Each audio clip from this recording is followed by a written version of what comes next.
No comas huevos, no comas carne, no comas pescado porque tiene metales pesados, no comas verduras porque tienen oxalatos o antinutrientes, no comas legumbres, no comas gluten, no comas trigo, no comas arroz, no comas patatas porque tiene solanina. Y así podríamos hacer un listado infinito de un montón de alimentos con los que continuamente te están metiendo miedo.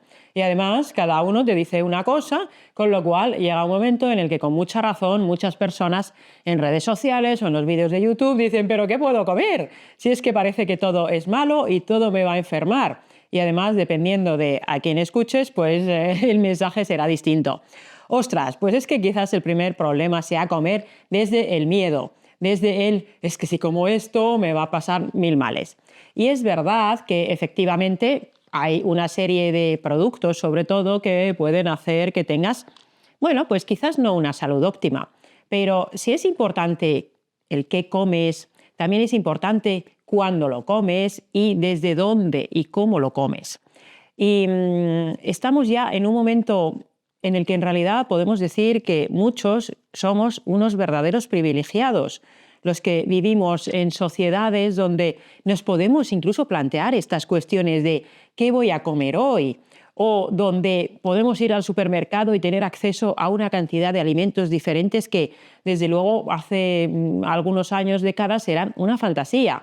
Pensemos en nuestros padres o abuelos que vivieron en la guerra o en la posguerra y oye, no había mucho que plantearse. Ahí poca gente se planteaba, no comas garbanzos, pues quizás, por lo que yo sé, aquí en España, por ejemplo, se comían garbanzos porque es lo que había y oye, dando gracias.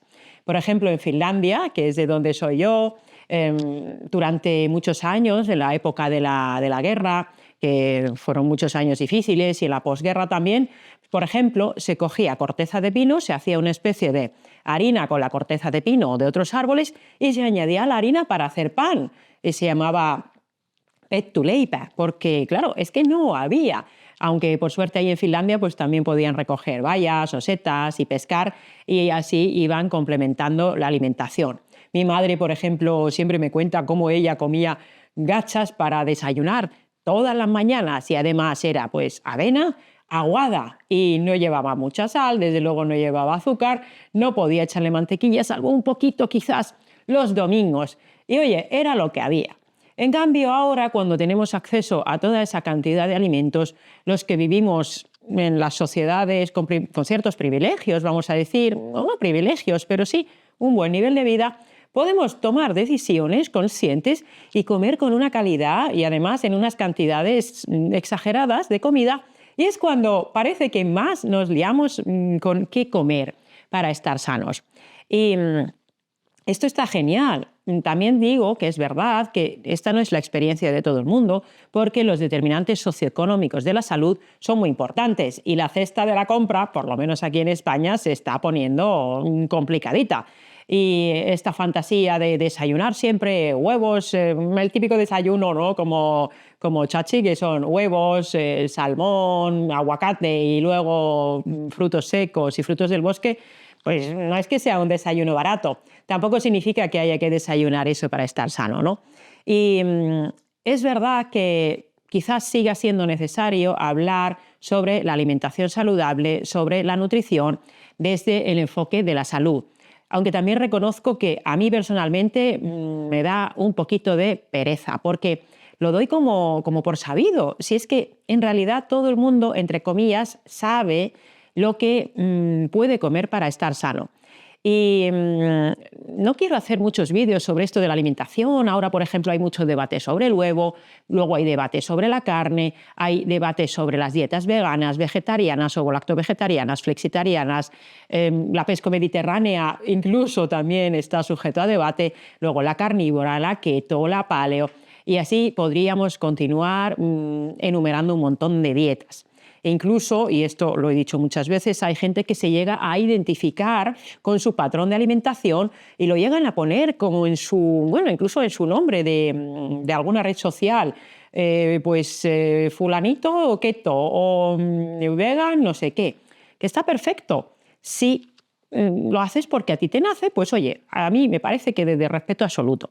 Entonces, dicho todo esto, que es al final una reflexión muy personal, es verdad que desde la salud también hay una forma que podríamos decir que puede ser más óptima para comer. Pero para mí hay un factor muy importante en este punto, y es la libertad individual.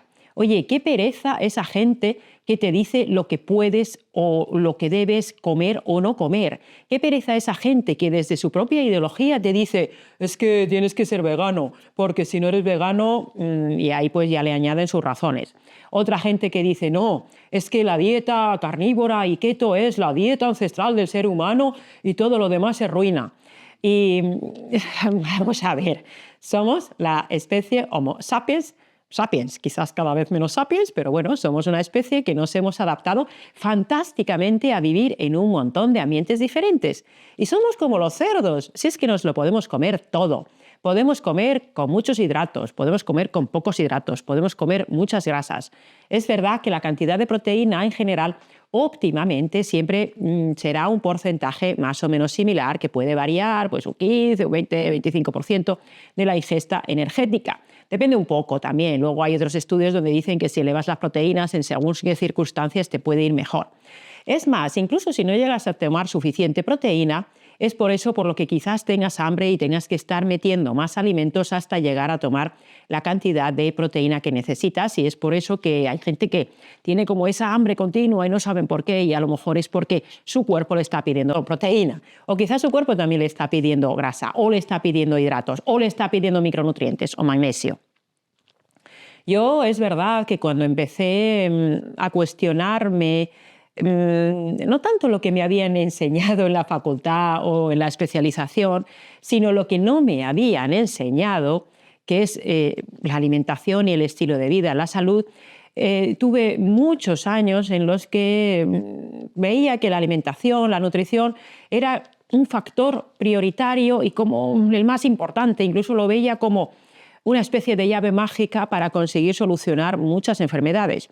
Y de hecho es verdad que en muchas patologías la alimentación es clave y fundamental para empezar a mejorar.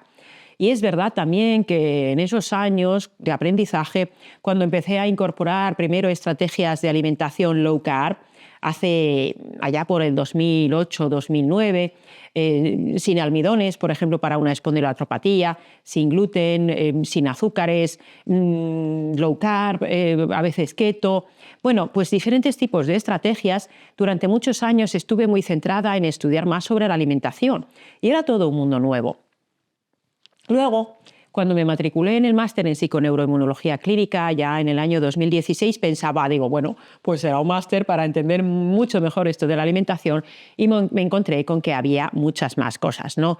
Ya sabía algo sobre suplementación en ese momento, pero luego es un mundo cuando te introduces en la salud integrativa y en la medicina del estilo de vida, te encuentras con que, oye, la alimentación es muy importante, pero no es lo único. Pero bueno, vamos a hablar ahora sobre la alimentación. Y mucha gente me pregunta, oye, ¿qué alimentación o qué dieta debo hacer para X patología? Y en mis tiempos, en su momento, siempre es verdad que mi respuesta hubiera sido dieta paleo, muy entre comillas, porque al final es una denominación comercial, sí, porque bueno, pues hay una serie de escritores, Loren Corday, Rolf Wolf, creo que se llamaba, que han escrito mucho sobre esta cuestión. Pero claro, luego llegan también las críticas y dicen, ¿y qué es la dieta paleo? Porque paleo pues no es lo mismo con los inuit, no es lo mismo con los finlandeses ancestrales o con los que vivieran en la península ibérica en diferentes momentos, o los Kitaba, los Masái, los Hacha, los Yanomami, etc. Entonces, no es que exista una única dieta paleo, pero sí que hay una serie de componentes en la alimentación que debemos tener en cuenta y que nos van a permitir optimizar la salud.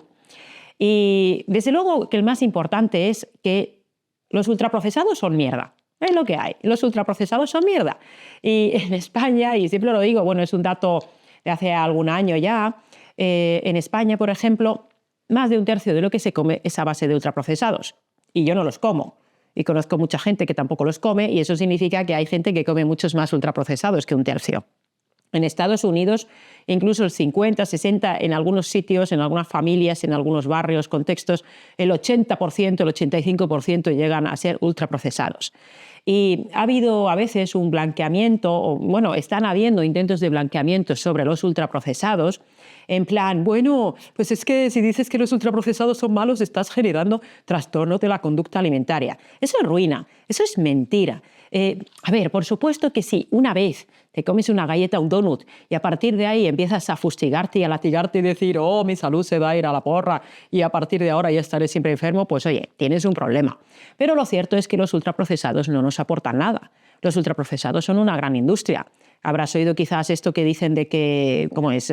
Que la industria agroalimentaria de los ultraprocesados fundamentalmente, porque la agricultura en sí no tiene ningún problema, pero lo que es la industria de los ultraprocesados y la industria farmacéutica, entre ellas se retroalimentan, porque los ultraprocesados participan en enfermarte y luego desde la industria farmacéutica te proponen supuestas soluciones para pues, esas enfermedades de las sociedades modernas, como puede ser, por ejemplo, la obesidad, el exceso de adiposidad, la resistencia a la insulina y todo lo que está relacionado con eso.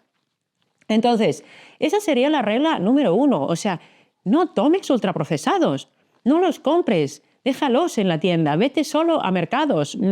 Es que el ultraprocesado te está enfermando, sí, es que te está enfermando. Y es lo que hay, o sea, habrá gente que diga, bueno, por un poquito de vez en cuando no pasa nada, pero es que no es un poquito de vez en cuando. A mí no me gusta demasiado esto que hay gente que hace a veces, no sé qué nombre tiene, es como avergonzar a las personas en función de su carro de la compra. Y entonces ves a una familia que tienen refrescos, no sé, yogures desnatados, postres lácteos con azúcar, un montón de patatas fritas, comida de esta ultraprocesada preparada. Dicen, mira qué mal comen, mira que no tienen ni idea. Pero vamos a ver, si no tienen una educación de base, esas familias, y piensan que eso de verdad es saludable porque a lo mejor hay anuncios en la tele y pensemos que un niño de nuestra sociedad va a ver, en una estadística decían, 30.000 anuncios al año sobre ultraprocesados. Pues eso sus padres también lo vieron y han estado expuestos a eso y les han hecho creer que eso es normal. Entonces, por favor, no avergoncemos a nadie por comer ultraprocesados. Es una educación que se tiene que hacer desde bien pequeños y a las familias también, ¿no? Y a partir de ahí, una vez que alguien se quite todos los y claro, me dices, bueno, esto podríamos mencionarlo también, ¿qué son los ultraprocesados? Pues mira, todo lo que lleve un montón de ingredientes, que viene en envases de colorinchis, y que además se anuncie en la tele, pues mira, quizás eso sea un ultraprocesado. Es decir, cosas que llevan mucho azúcar, puede ser en forma de azúcar en sí, o en forma de jarabe de fructosa, jarabe de maíz, alto en fructosa. Bueno, puede tener muchos nombres, también puede poner maltodextrina, dextrosa, etc. Luego suelen llevar harinas refinadas, aceites vegetales, de diferentes tipos, etcétera, ¿no? El aceite de oliva es un procesado, pero no es ultraprocesado, es un alimento magnífico. En general, muchas comidas o muchos alimentos que están en lata, bueno, claro, si está en lata puede tener bifenol y otras cosas, pero si está en lata y es al natural o con aceite de oliva, es un procesado, pero no es un ultraprocesado. Un yogur viene en un envase, pero si es un yogur de verdad y no contiene azúcares y mierdas añadidas, va a ser un alimento que hemos procesado, pero no va a ser un ultraprocesado. Y a veces este debate de ¿qué es un ultraprocesado? Es que tampoco son tan malos porque se le echan vitaminas. Pues es un debate para confundir a la peña. O sea, yo creo que está muy claro que si tú compras verdura, fruta, pescado, carne, huevos, frutos secos, setas, legumbres en su estado natural y lo cocinas en tu casa, eso no es un ultraprocesado. Y este debate de lo que es un ultraprocesado o no es un ultraprocesado es lo que hace que mucha gente a veces pues tampoco sepa tomar acción, ¿no? Está claro que las galletas, la bollería y todas estas cosas, muchos productos pues eso, preparados, precocinados, van a ser ultraprocesados. Entonces, esto sería la cosa número 1. Luego, la otra cosa con la que la gente se obsesiona mucho es con la distribución de macronutrientes. Ay, ¿cuántos hidratos hay que comer? ¿Cuántas grasas hay que comer? Pues ahora hago dieta keto, pues ahora no, tienes que comer hidratos todo el rato porque si no arruina. Es que no es tan importante. Puedes estar súper sano haciendo una dieta cetogénica low carb. De hecho, para mucha gente Es verdad que va muy bien porque la mayoría de las personas no hacen una actividad física como para necesitar mucho hidrato de carbono y como dice mi querido profe Claudio Nieto, los hidratos de carbono te los tienes que ganar porque muchas veces proceden de alimentos con una alta densidad energética pero una baja densidad de micronutrientes, es decir, comiendo arroz y boniato todo el día, por ejemplo, no es que vayas a conseguir muchos micronutrientes.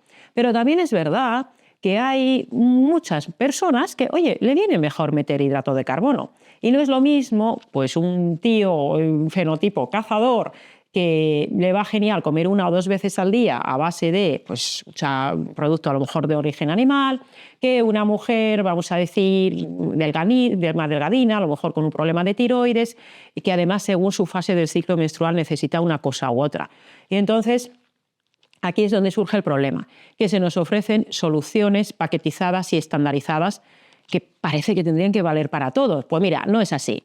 A lo mejor ahora en esta época de la polarización nos gusta que se metan matices o no tiene tanto engagement que no haya matices, pero es que la vida son matices y luego están nuestras preferencias individuales y todo está bien y a lo mejor tu patrón de alimentación o lo que quieres hacer puede variar a lo largo de tu vida. Y también digo que yo a lo largo de mi práctica clínica, que han sido muchos años, de ver pacientes y también a través de mi experiencia personal, sí he comprobado cómo gracias a la alimentación se pueden controlar o revertir patologías.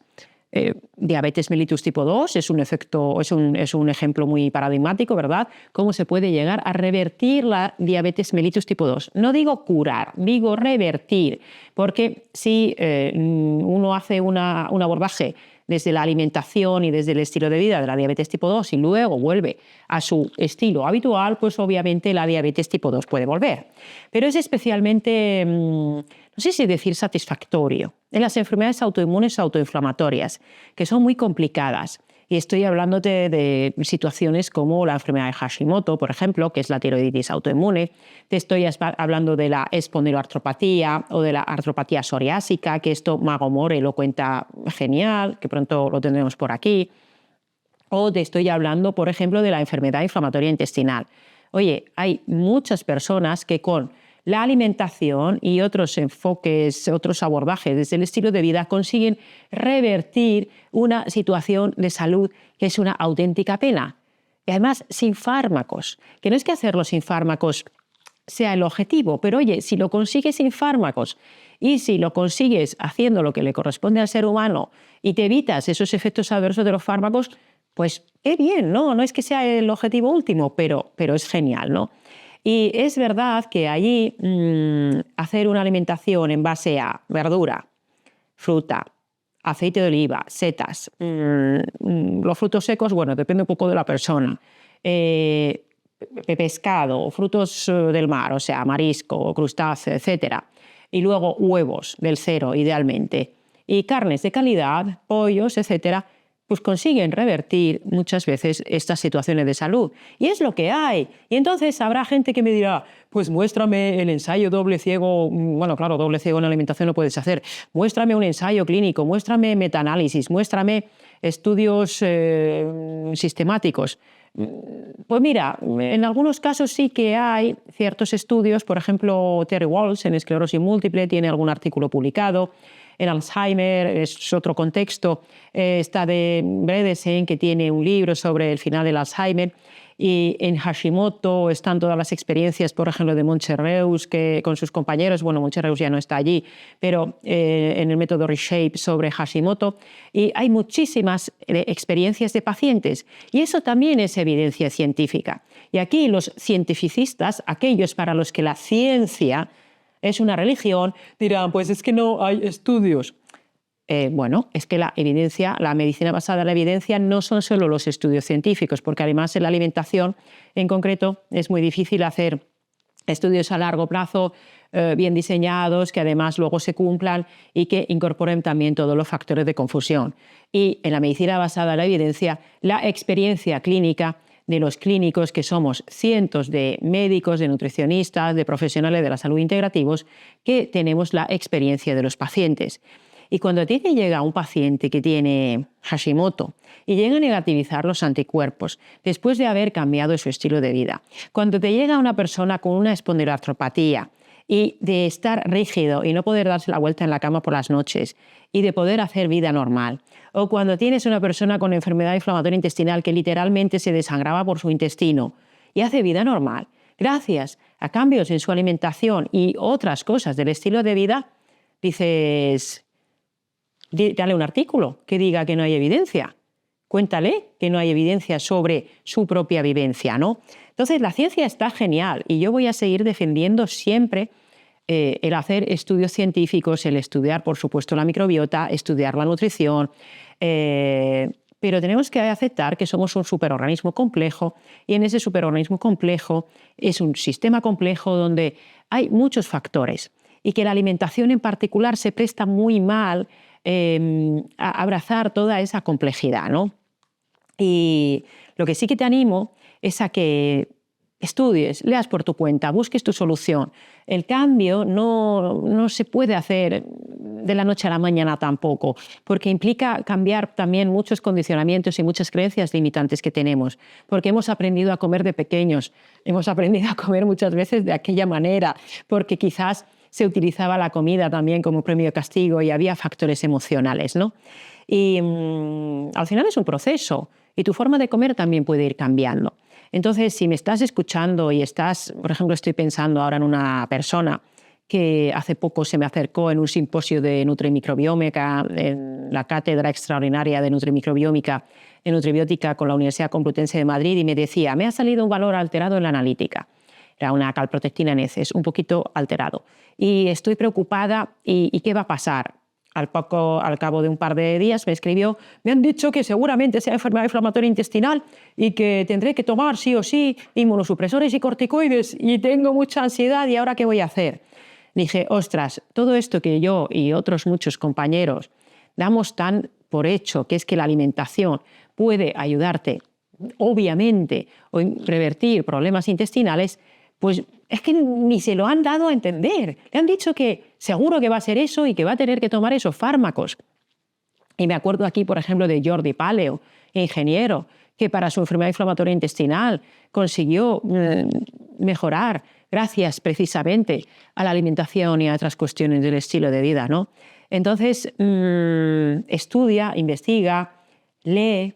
No le compres el discurso a nadie, no me lo compres a mí tampoco. Además que yo no te estoy vendiendo un discurso, yo te estoy transmitiendo años de experiencia profesional, años de estudios, pero también es mi experiencia personal, ¿no? Y la ciencia está genial, pero recuerda, es un modelo teórico, un marco teórico imperfecto porque lo hacemos los humanos. Y muchos de los que te emiten miedo o te dicen que no hay evidencia en ciertas cuestiones también están haciendo cherry picking. Porque, oye, ¿qué es lo que nos gusta a los humanos? Mazo. A los humanos nos encanta tener razón, porque yo sé más que nadie. O sea, esto no lo digo yo de mí, sino que mucha gente dice, yo sé un montón y yo tengo razón y entonces tienes que hacer esta dieta porque yo lo he estudiado y sé que es lo mejor. Bueno, pues a lo mejor para él, pero deja un poquito en paz a las personas. De forma resumida, ¿qué te podría decir que puedes comer? Pues oye, si estás aquí en España, dieta pesco-mediterránea. Si estás en el extranjero, pues depende. Si eres español, pues probablemente la dieta pesco-mediterránea, si la puedes remendar ahí donde estés, pues genial. Yo que soy finlandesa, pues ¿cómo lo llamaba en mi libro de cocina? Decía algo así como dieta pesco-mediterráneo-báltica, paleo-pesco-mediterráneo-báltica. En resumen, hay muchas formas de comer sano y entonces quizás ahora haya comentarios de gente que diga, pero entonces, ¿cuántos huevos me puedo comer al día? Pues puedes no comer ninguno o puedes comerte 6 un día y otro día 2 y otro día otra vez ninguno. No repitas siempre un mismo alimento continuamente, salvo quizás, pues no sé, los arándanos son fantásticos, los aguacates. Hay algunos alimentos que tampoco pasa nada por repetirlos. Los huevos, pues si son huevos del cero, puedes comer bastantes huevos también. Es verdad que hay hiperrespondedores y habrá gente que a lo mejor eleve el colesterol, pero es que no es el colesterol tampoco lo que te va a matar, por mucho que la gente te quiera asustar con los huevos y por mucho que la gente te quiera asustar, bueno, pues con la carne, con los pescados y con todo lo demás, ¿no? Yo sobre esta cuestión de la alimentación, la verdad es que tampoco digo cosas diferentes según los sitios donde vaya. tanto en mis charlas o en mis libros. Lo que decía en el libro de la microbiota es lo mismo que digo en el libro del sistema inmunitario, o es lo mismo que cuento en mi nuevo libro del 26 de marzo, Envejeces o rejuveneces. Siempre digo lo mismo. Es verdad que hay un componente que es el componente sobre el que hablan sobre todo los veganos, el componente de comer o no animales. Y yo ese componente lo entiendo mucho, y entiendo que si consideras que los animales son seres conscientes y sintientes y que no los quieres matar, pues no comerás animales. Pero en ese caso, y lo respeto un montón y lo entiendo, en mi caso particular, por ejemplo, con el pulpo o con la carne de cerdo, pues oye, cada vez me cuesta más, y de hecho hace mucho que no como pulpo porque recuerdo en Navidades, por ejemplo, había pulpo y oye, el pulpo está muy, muy bueno, pero fui incapaz de comerlo porque sé que el pulpo es un ser inteligente. Bueno, igual que lo es el cerdo, ¿no? Y entonces digo, ostras, qué complicado, ¿no? Pero cuando alguna vez lo como, algo que hacían nuestros ancestros era que cuando cazaban un animal o cuando pescaban un animal, pues en muchas culturas daban las gracias y de alguna forma hacían un sacrificio, que sacrificio viene de hacer algo sagrado. Ese animal está dando su vida para que tú incorpores esos nutrientes que constituyen ese animal en tu cuerpo, ¿no? Entonces, quizás desde la gratitud puedes comer también estos alimentos. Y si prefieres ser vegano, pues recuerda que, oye, los huevos de gallina felices los podrías comer, ¿por qué no? Y incorporar suplementación con DHA vegano, que se puede hacer a base de algas, también hay EPA vegano. Es verdad que los plasmalógenos, que son un tipo de ácidos grasos sobre los que hablo, por ejemplo, en mi nuevo libro, pues no los vas a encontrar en alimentos de origen vegetal. Es verdad que el cuerpo lo puede fabricar, pero necesita colina, y la colina donde más está en los huevos, ¿no? Pero desde este punto de vista yo también me planteo que, oye, los animales pues son seres sintientes, pero oye, las plantas, cada vez hay también más evidencia científica que nos dice que también son seres sintientes. Y en general no nos planteamos tanto esta cuestión. Incluso cuando se habla de la conciencia y de las diferentes teorías para explicar la conciencia, qué es la mente, qué es la conciencia, se dice que en realidad cualquier sistema organizado puede tener conciencia. El otro día leía a un biólogo y decía que a lo mejor el Sol, por el nivel de organización que tiene en su sistema, podría tener algún nivel de conciencia. Y esto suena muy loco, pero claro, como no hay una definición exacta de la conciencia, a lo mejor esa cosa vegetal que te estás comiendo también viene de un ser sintiente. Con lo cual, lo que te diría es que tengas criterio propio y que te dejes guiar por profesionales que divulguen no desde el miedo, que divulguen desde el respeto a la libertad individual y desde los dependes. Desde los dependes, en general, en salud, nos va a ir mucho mejor que desde el miedo. Y ahora me dirás, ¿entonces qué como? Pues uno, quítate los ultraprocesados. Si eres adulto, en general, come 1, 2 o 3 veces al día, con un ayuno nocturno de 12, 13 horas, idealmente. Si es más largo, hasta 16, 18, pues te va a ir genial algunas veces. Y en general, la inmensa mayoría de las personas lo que necesitamos es comer menos. Y cuando te sientes a comer, come de manera consciente, mastica al menos 30 veces cada bocado, come también cosas duras, no todo blandito, y sobre todo come desde el amor a ti mismo y porque te estás nutriendo.